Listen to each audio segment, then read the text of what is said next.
katanya dia mau koleksi uang rupiah. Terus kasir ngasih 1 lembar uang 100.000. Nah terus dia bilang bukan 100.000 yang itu. Terus dia ngasih pertanyaan banyak-banyak sehingga membuat kasir kami itu merasa terintimidasi mungkin ya. Jadi kasir memberikan uangnya, terus dia melipat uang di lembaran bawahnya dan mengembalikan melipat uang di lembaran bawah mengambil beberapa, kemudian yang sisanya disuruh kasir mengembalikan ke laci. Terus temennya yang lain itu mencuri beberapa barang dari toko ini. Sebenarnya si bule udah dikasih 1 lembar, tapi si bulenya ini bilang bukan yang varian itu. Terus dia kayak mendesak karyawannya. Mungkin karyawannya merasa tertekan. Total kerugiannya kalau kami hitung kurang lebih ada 2.500.000.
Saya terus terang pada hari ini yang kedua kali saya melapor ke Kapolres.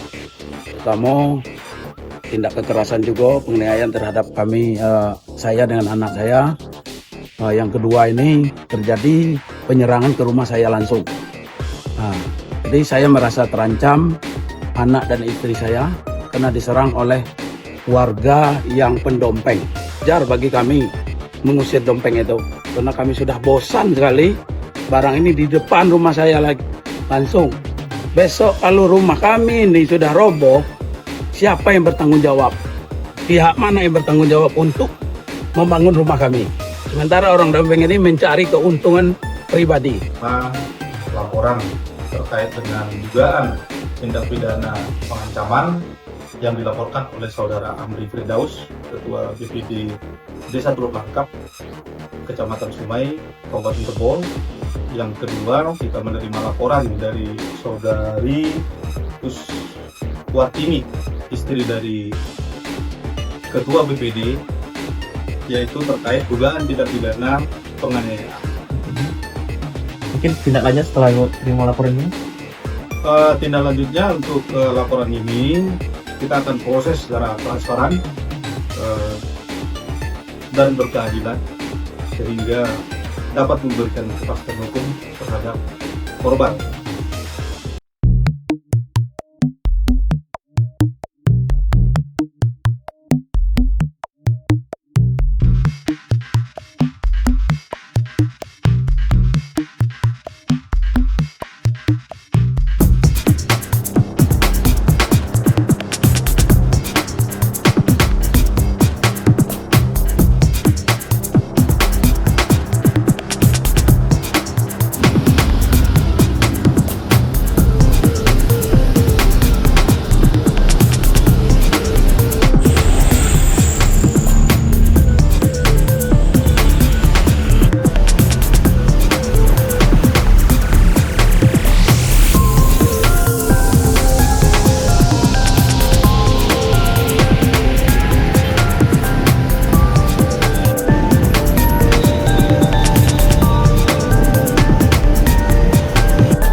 terkait dengan isu yang beredar luas di media sosial berkenaan dengan dugaan terhadap salah satu dosen di lingkungan UPI.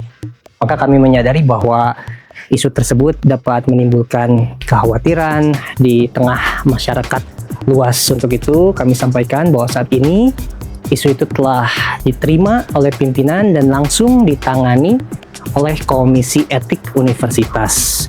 Tentu kami akan menjalankan proses ini sesuai dengan prinsip-prinsip keterbukaan, transparansi, dan juga integritas.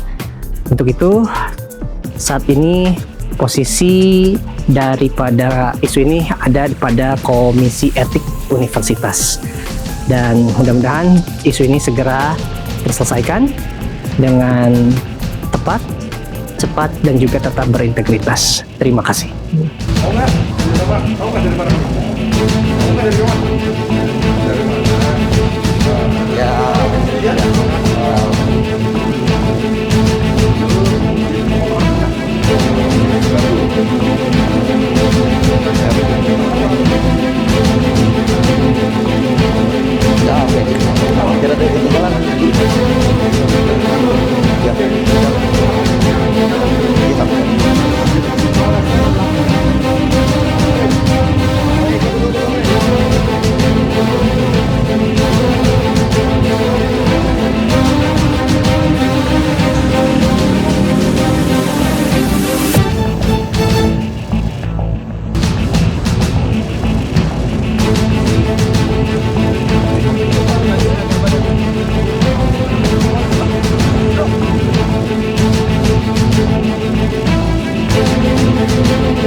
Padir senyum Padir.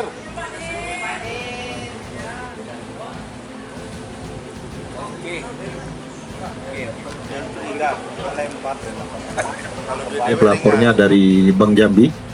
Pada saat itu melaporkan bahwa dari Bank Jambi terjadi peretasan sehingga dana nasabah sebanyak 144,282 miliar dengan banyaknya rekening, jumlah rekening yang berhasil dibobol oleh pelaku sebanyak 6.609 nasabah. Kita berhasil mengamankan 3 pelaku, inisial DD. DD ini kerjanya atau perannya adalah orang yang berhubungan langsung dengan pihak Alkas. Alkas ini orang Bulgaria.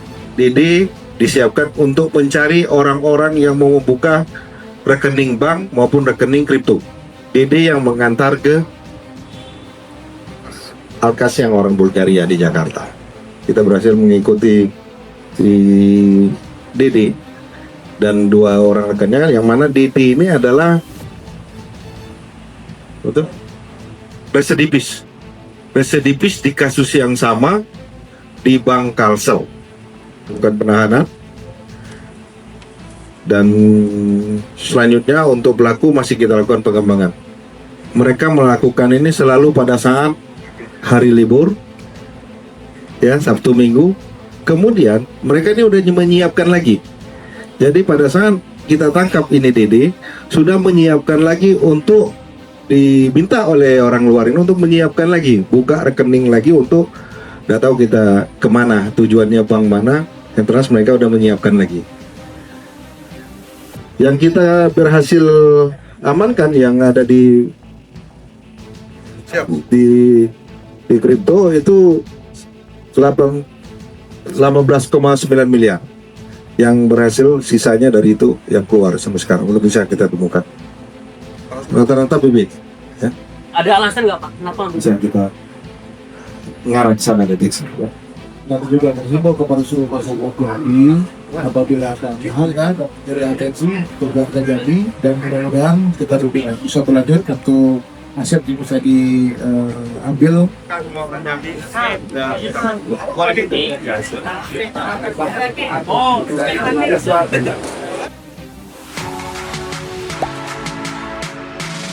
Gak sempet baca? Dengerin aja, klik icon text to speech di okezone.com.